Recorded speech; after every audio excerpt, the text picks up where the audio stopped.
Taraji Henson, quintessential actress, artist, producer, director, visionary, humanitarian, your unique ability to completely embody the characters you portray has created a phenomenal global sensation in the world of television, film, digital media, and the entertainment industry overall. Your formidable foundation of focused dedication, intellect, God-given talents, and groundbreaking gifts, sheer strength of spirit, fearlessness, and motivated commitment to craft stands as the hallmark of your incredible life and career, has also helped to propel you to the forefront of your profession and universal acclaim. A native Washingtonian and recent appointee by United States President Biden to the White House HBCU Initiative Advisory Board, you graduated from Howard University with a degree in theater from the now Chadwick A. Boseman College of Fine Arts.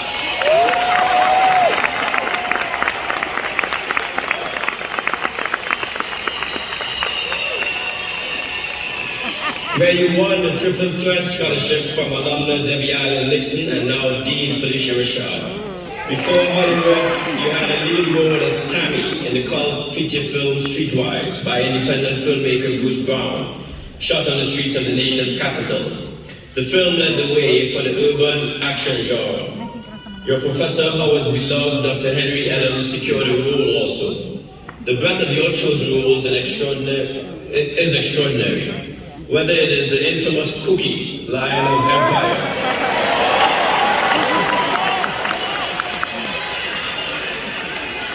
I think that might be the only time I ever get to say that.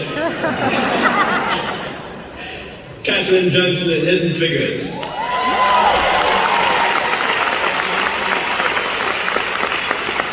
Civil rights activist Anne Atwater in The Best of Enemies. Queenie in The Curious Case of Benjamin Button,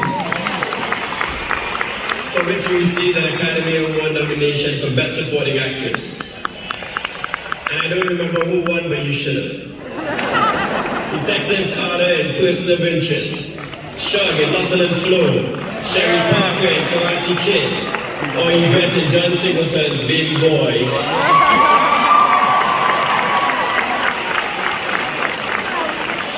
You present the same powerful, dynamic energy and radiate your singular brand of confidence. You give fresh new life to the Swahili meanings of your first and middle names, hope and love.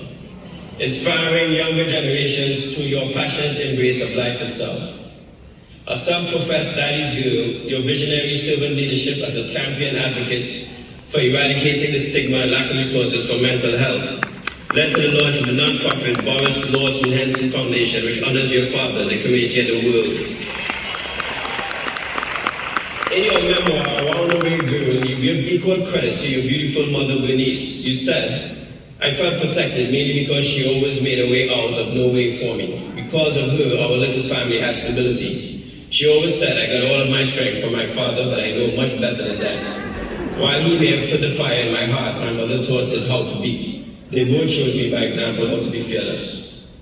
You are a direct descendant of explorer Matthew A. Henson, who accompanied Robert E. Peary on various expeditions, with the most famous in 1909 as the first to reach the North Pole with Henson in the lead. Your verve and spirit for life, leadership, excellence, truth and service are the demonstrated passion of your illustrious career. Taraji P. Henson, beloved daughter of the capstone, you are a magnificent servant leader and a unique trailblazer, whose universally respected talent and tenacious commitment to family and faith, career, the arts, humanity, and alma mater are legendary. Your phenomenal career as one of the most distinguished actors of the 21st century has brought an immeasurable amount of joy and pleasure to millions and left an indelible mark on this nation and the world. You are a shining example of our cherished core values in your embodiment of speaking truth to power. It is with heartfelt affection, respect, and loving gratitude that we salute and honor you as orator on the historic occasion of our 154th commencement and confer upon you the degree Doctor of Humane Letters Honoris Causa. Congratulations.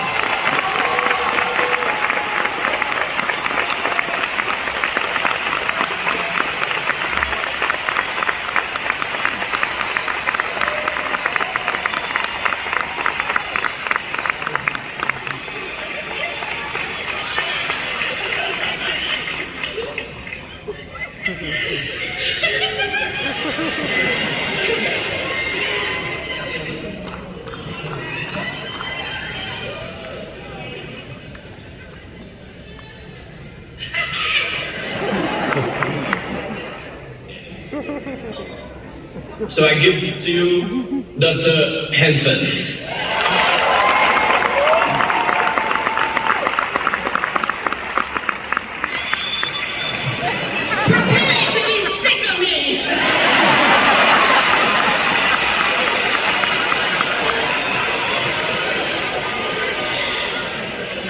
Y'all done created a monster now. Don't run up on me on these streets talking about Taraji P. Henson. Y'all gonna address me by my righteous name.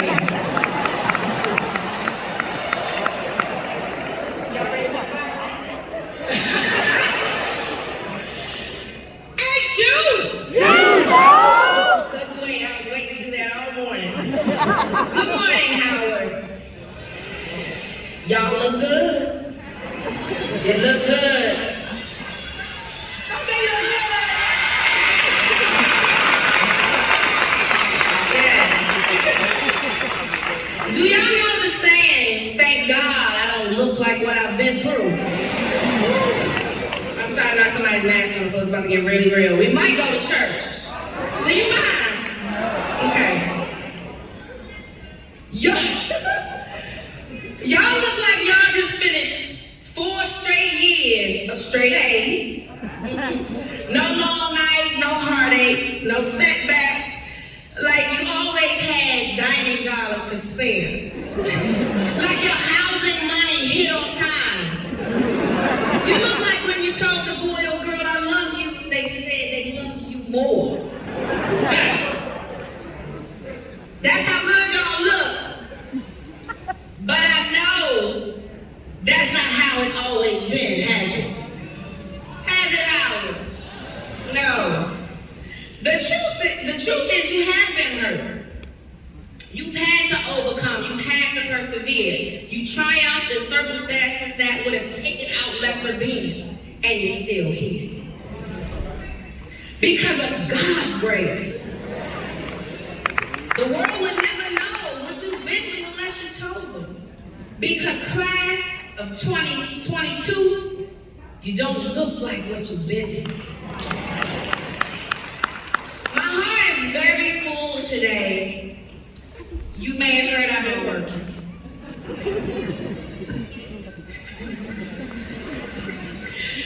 On a little movie, maybe Color Purple. Get Sugar Avery, you heard of her? But I'm gonna tell you what, I love what I do, but it's good to be home. It's good to be back at the Mecca, looking into so many beautiful faces, especially this weekend. And I love that Howard celebrates our graduates on the same weekend we celebrate our moms. Would you join me in wishing all of the mothers, the surrogate mothers, the mothers of love, godmothers, grandmothers, happy Mother's Day. You know how the cake my son said, it's here today. I love you, baby. He's the reason why I do everything I do. Anyway, when I was 6 months pregnant, and I didn't know how I would be able to finish school with this baby in my life, at Howard, 2 Howard godmothers, 2 of my she-rolls to this day, Dean Felicia Rashad and Debbie Allen, helped me stay in school thanks to the Dr. Andrew Arthur Allen Senior Memorial Scholarship, which they created in their father's honor. I was able to finish my training. I would not have graduated without their support. So Howard, Bisons, we need each other. Now, thank you, President Frederick, for that beautiful introduction, but I'd like to take this moment to reintroduce myself.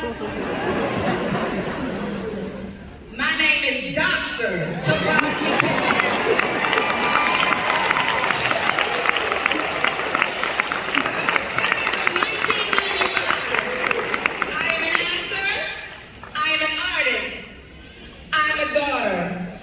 I'm a sister, I'm a friend, I'm a mom, and I'm a bison through and through.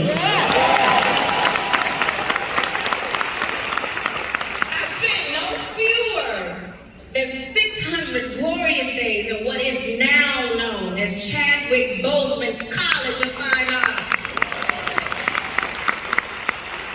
We built we struck sets, we learned how to light a stage, how to set a scene, and honoring my craft as an actor, honoring my craft as an actor, but through the loving guidance of these incredible professors here.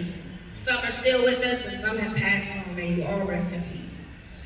I danced to go-go music on the corner of Georgia Avenue.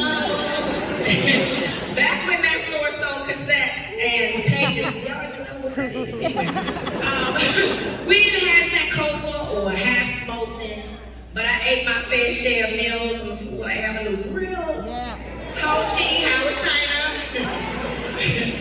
Ben's Chili Bowl before there was a Ben's next door, right? And in fact, before I catch my flight, I might go by there and pick some up and see my mirror. I've studied at Founders, I've socialized at UGL. I've walked the hill up to the yard more times than I can count, and I've danced with the Qs, all the Greeks. And I can't remember, I hear you. And no matter how, and I cried, oh Lord knows I cried. Tracy, where are you? My best friend since the 7th grade. If y'all seen Peace of Mind, that's how I introduced her now, she's here. But we cried, didn't we? We cried a lot. And we cried tears of joy. We laughed. Oh God, did we have so much fun backstage at Ira Aldridge. Yes. And no matter how many stumbling blocks were thrown in my way, I was too grounded in who I am and in whose I am to ever be knocked off my path. Now see, what Howard University instilled in me, Hollywood could never take away. So my sisters and brothers, on behalf of Howard alum everywhere in the world, congratulations to the graduating class of 2022. You know!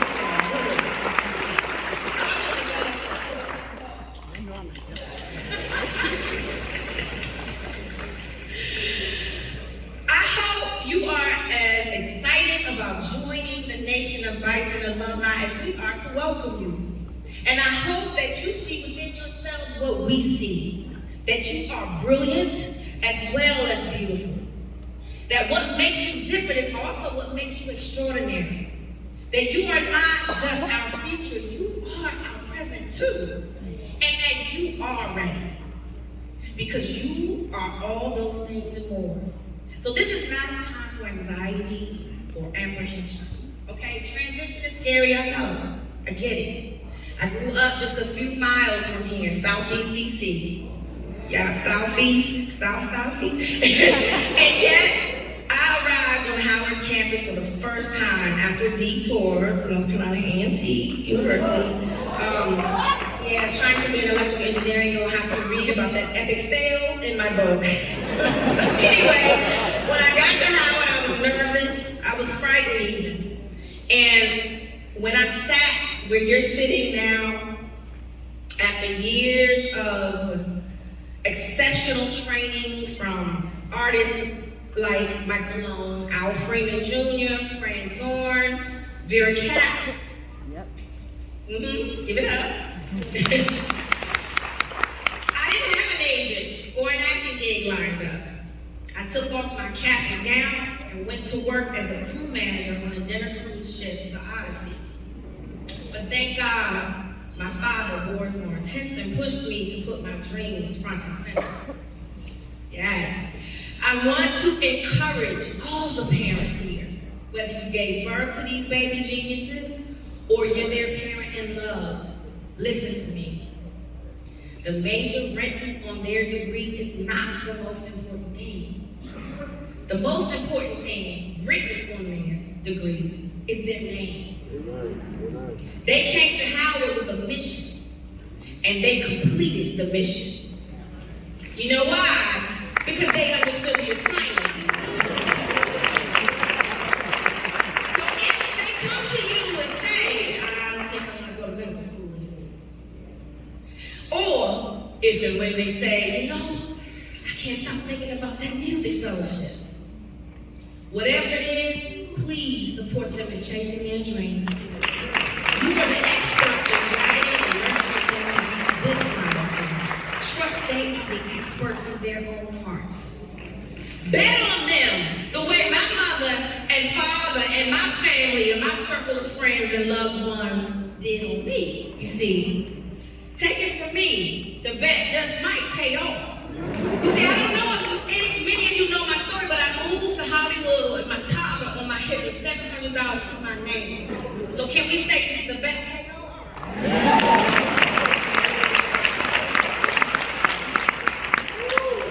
The name my dad chose for me, Taraji, means hope in Swahili.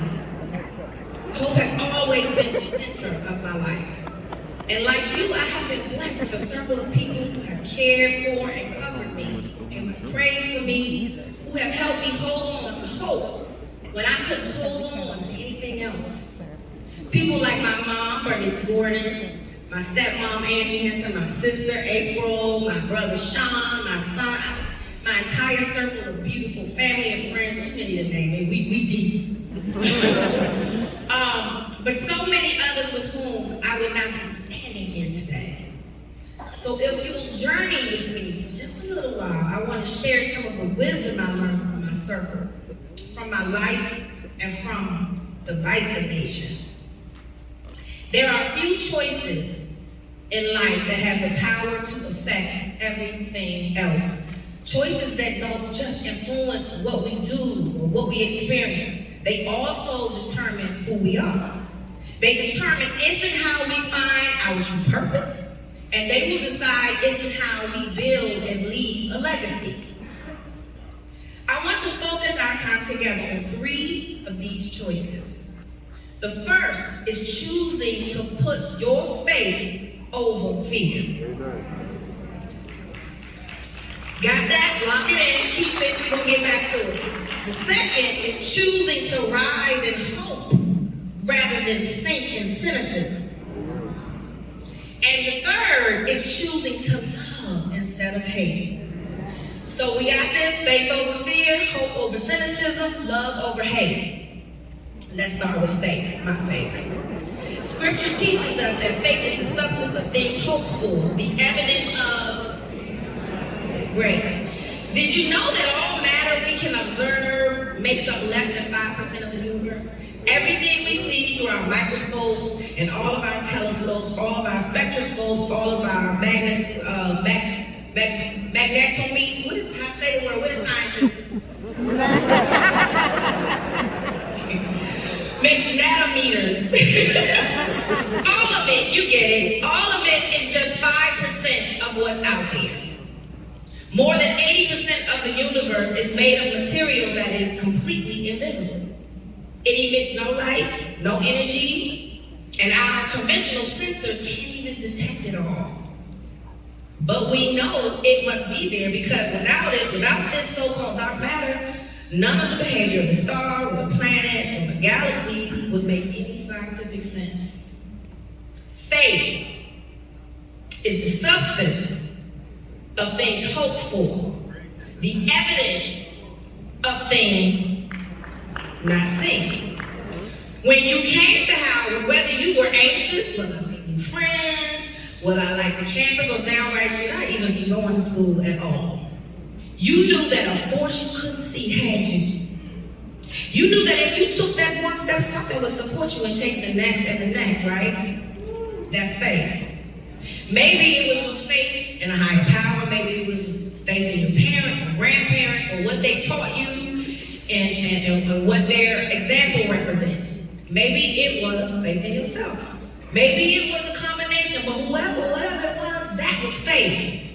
You took a step because you believed if you did your part, then the universe and all its mystery and dark matter majesty would do its part. Faith is taking the first step, Dr. King said, even when you don't see the whole staircase. And taking that step doesn't mean you're not afraid. You're human. Of course you're going to be afraid. It just means that your faith is bigger than that fear. Because fear is just there to distract you. That's all it is. That is its only purpose. Fear makes you waste time wondering if you're worthy. Fear makes you spin your wheels wondering if you belong. It turns your attention away while faith is waving and shouting, trying to remind you of what Dr. Maya Angelou taught, which is you alone are enough. You have nothing to prove to anybody. How many of you have heard the saying, prayer is not about changing God, prayer is about changing us? The way I lost, I got excited. Technology. Let me get back to it. This is important what I'm saying. Okay. I knew this would happen. Somebody told me to use paper.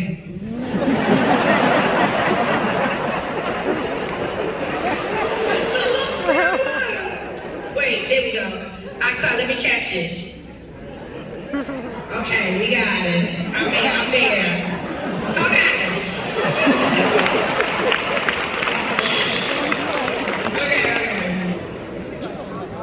This is a reminder that our faith is not static. It's not something that we learn as children and then enclose in a break-in-case of emergencies box and put on the shelf. Faith is whatever it means to you.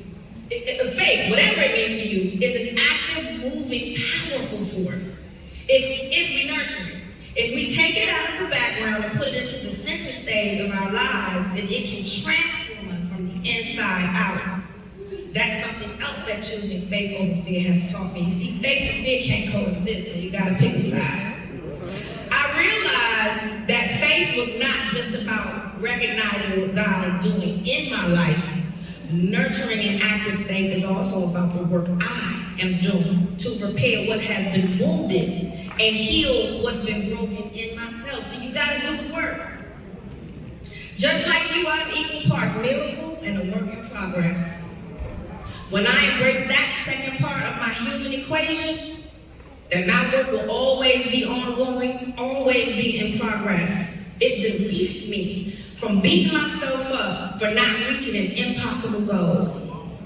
I created the Boris L. Henson Foundation because I made it my mission to help start a new conversation about how we care about ourselves and how we live in community with one another. For too long, we have remained silent about our pain, silent about our struggles, silent about our disappointments. But you see, silence is not strength.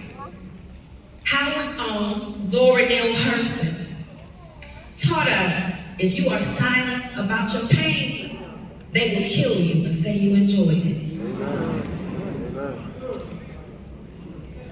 We have to end the stigma around saying I need help, or I can't handle this load alone, because the cost of silence is just too high.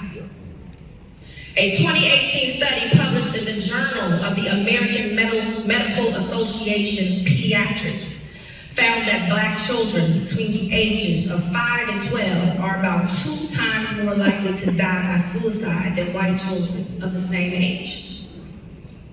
Howard, I don't know about you, but that broke my heart when I first heard that statistic. Our babies are taking their own lives when they should be concerned about playing outside. But if the adults around them are silent about our pain, our struggles, if we refuse to bear witness to our own wounds so that those scars might become a roadmap for our youth, then they will be left to fight their battles alone, or even worse, seek support from people and places that mean them only harm. One of my foundation's core programs offers free mental health wellness support to African American individuals and families. Yeah, we're getting our people into therapy with licensed, culturally competent clinicians. And my message is more than there's nothing wrong with seeking professional help. My message is that there is everything right with seeking help for our mental and emotional health. Don't we deserve some joy, Howard? And if we deserve joy, if we have a birthright to joy, then should we do everything we can to not only cultivate joy in our own lives, but to share that joy with those we love as well? Prayer is powerful. Prayer changes things. I'm a witness and a living testimony. You want to know something else that is powerful and changes things? Talking. Sharing your story. Asking for help. Being an active participant in your own healing. Allowing yourself to be vulnerable. Don't you get tired of being strong all the time?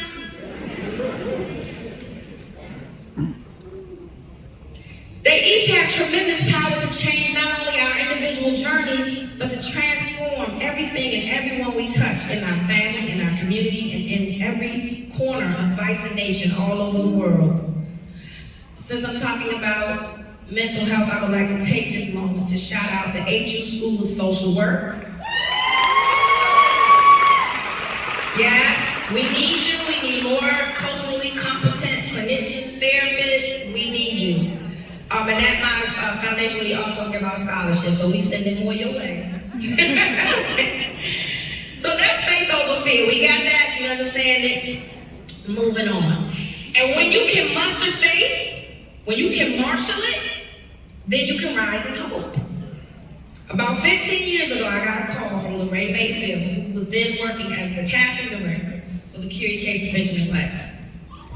To tell you the truth, I wasn't really excited because I was still mourning the death of my father, who passed from liver cancer earlier in the year. I was also regrouping after some deeply painful personal losses and huge business setbacks. I didn't read the book.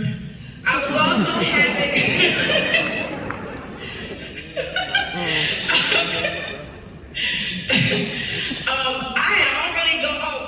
another thing I should mention, I was also having an enormously large garage sale that I was very proud of. So they were disrupting my sale on Saturday. And I had already gone through a general audition for the role of Queen, and I told myself, every black actress in the Northern Hemisphere is vying for this role alongside Brad Pitt and Kate Blanchett. So why is this woman bothering me on my sale Saturday? But we'll never know what's on the other side of the door unless we open it right. So I decided to pause the garage sale and go meet with Lorraine and David Fincher. I wasn't happy about it. In fact, I mumbled and cursed the whole way driving to David Fincher's office. But I had been too well schooled and auditioning for roles at the Alumna to not show up or try to phone it in or to not be prepared. You know, I did my homework. You see, Benjamin Button is set in New Orleans in 1918, so I didn't wear any makeup. I dressed with clothes from the period. I channeled all my training. And when Fincher asked me to run the scene, when my character, Queenie, finally finds the abandoned baby, Benjamin, on the stoop, needless to say, I killed it. Your girl got the job. Yeah. Lorraine told me later that she told David, you can either hire Taraji or you can go through this pile of DVD audition reels. So I got the job, but I'm gonna tell you this, I wasn't prepared for what came next. The budget of Benjamin Button was $167 million. Now, I didn't know how many of those millions that Brad would get or Kate or anybody else, not my business. But I thought, surely this is gonna be a big payday for me. You know, I had 14 years in the game, 12 films, including, Baby Boy, House on the Floor. You wanna know what they offered me? That's about what I took home. They offered me $100,000. That sounds like a lot. I know, I'm not gonna break it down to you right now. Let me break it down. So my manager thought they finally got it up to 150, right? It was less than 2% of what I found out Brad got paid. I was number 3 on the call sheet, y'all. That's Brad, Kate, me. So we got the money up. Now, I don't want to take Brad's money. He deserves it. He's earned it. He worked to earn that quote. But you see, I had to. Thank you. Let me explain how this works, because sometimes I can hear people go, $100,000, that's a lot of money. Yeah, before Uncle Sam taxed it. I'm gonna break it down to you. So 50% of that goes to Uncle Sam, off the top, off the tizzy. Say goodbye. Then you gotta pay your team 30%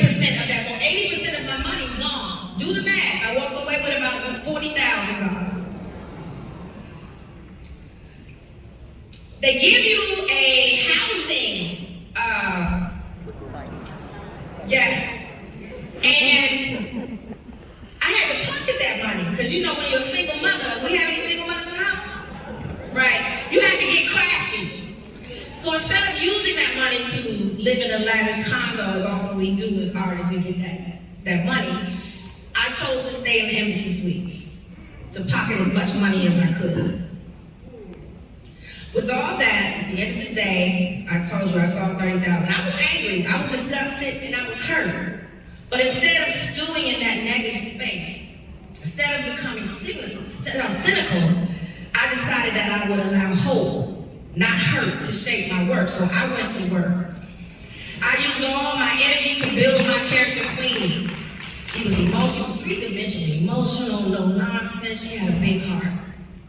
She loved big even though she was living in the Jim Crow South, buried 50 years after the end of slavery. And in honoring Queenie, I honored all of our ancestors and sheroes who dreamed of a better future for themselves and then led lives of dignity, grace, and determination so fiercely that it made our present possible. Hollywood might not have paid me what my work was worth, but I wasn't going to miss an opportunity to show the world what the countless Queenies had done and what their sacrifices had meant. Portraying Queenie also helped me cope. After the loss of my dad, I didn't realize it at the time, but losing my father put me into a deep depression. Showing up every day on set and allowing the spirit to use me, as I like to say, in my craft, helped me to process my grief and allow my heart to heal. Being recognized with my first Oscar nomination was bad either. I wish I could say that you won't have times in your life when people, whether it's in business, in love, or in life in general, that when they try to devalue you or offer you less than what you're worth, as if they're doing you a favor, right? And sometimes, you know what you're gonna have to do? Show them the door. But whatever you do, step up in hope rather than sinking into cynicism. Other people don't get to determine your worth. Only you can do that. And if you always show up, show out. Give it your all. And the world has to pay attention. The fans will find you. The day after you don't win the Oscar, it's eerily quiet. All the flash phones and the phone calls come to a complete stop. But the next day, you see, I did get a call. I got an industry call. It was from Tyler Perry, offering me the starring role in his film, I Can Do That All By Myself. You see, Queenie was a supporting role, but Tyler saw I was a star. So he gave me that #1 position, and you know what he said? Get your money. So Tyler, a black man in Hollywood, you know his story. He was the first to give me a fair wage to star in his movie. And it's because of him, not an Oscar, that I never had to take another movie project at the rock bottom. So class of 2022, I hope you choose faith over fear. I hope you choose cynicism. Hope over cynicism. Please, hope over cynicism. And I really hope you choose love over hate. One of the best things about going to an HBCU, and to the real H in particular, and you know I had to do it. The real H, I'll say it again. Is that you are surrounded by people. If you didn't know them, if they weren't your classmates and your friends, you could easily be their fans. There is so much brilliance and talent and passion packed onto this 300 acres. Look, when I was your age, I was coming up behind fellow Bisons like Wendy Raquel Robinson, Anthony Anderson. I'm so proud of you, brother, Anthony Anderson.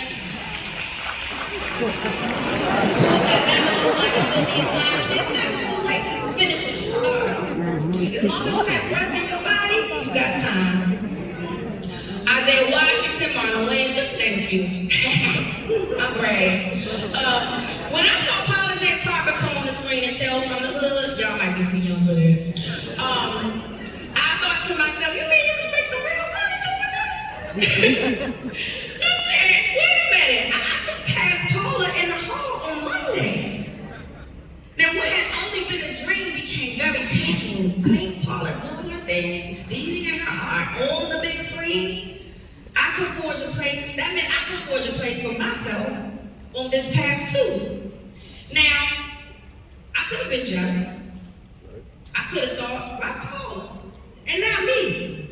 I just seen her in the same hallway here on Monday. We got the same professors. But instead, I let love and admiration fuel my hope, not hate. See, because what's mine is mine.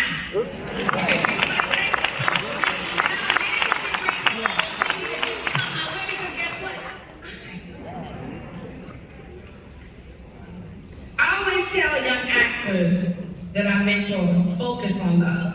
See, in our industry, it's so easy to get distracted and to let jealousy make you feel inadequate. You know, that's a vicious cycle that will only pull you down because that means you're not focused on your lane. You're too busy worried about what somebody else is doing next to you and what they got going on. You need to be focused on your work in your lane. See, don't end up like them cartoon characters who running like this and running to a wall because they're not paying attention to what God has given them. Their mission, their assignment. Find your bigger picture. Bet on yourself. And let your peers' success be your fuel, not your distraction. So, Howard, class of 2022, I said that you are ready. Ready to set what's wrong right. Ready to shine and turn what's dim and turn it bright. Yeah, I got bars. So now, I want to hear it from you because I really truly believe that you're ready. But do you believe it? I believe that. I said, do you believe that you're ready? Okay, I believe that. So I'm going to challenge you. And if you accept my challenge, I want you to shout out after each one, I will. Can you do that for me, please? Howard, I love you, Mama. I just want you to make it. So here are your challenges. Howard, I challenge you to know that you are worthy, to know that you belong as well as you know your own name. Howard, I challenge you to love yourself and never stop, especially when it's hard, especially in your disappointments. Howard, I challenge you to look for the good in yourself, the joy in the world, every day. Howard, I challenge you to look for the good in others, to offer grace to others because you know they are fighting a battle just like you. Howard, I challenge you to take care of yourself mentally and emotionally as well as physically because you look too good on the outside to not be doing the work on the inside. Thank you. Howard, I challenge you to keep the little child within you alive and thriving. Give them room and space to play. I challenge you to listen to that voice within yourself, the one that's separate from Instagram, Twitter, cable news, and the latest gossip and reality TV. The voice that's just yours, The voice that's there in your quiet moments when no one else is around. That's your instinct. That's your discernment. That's your God voice. Train yourself to hear it. Listen to it. Will you do that for me, please? Thank you. And will you speak up for yourself even when your voice tremors? Howard, I challenge you to know that your only competition is the person you were yesterday and the person you want to be tomorrow. A wise man once said, comparison is the thief of joy. Don't do that to yourself. Don't compare yourself to anyone. God broke the mold when he made you. Will you do that for me? Just rely on yourself, believe in yourself.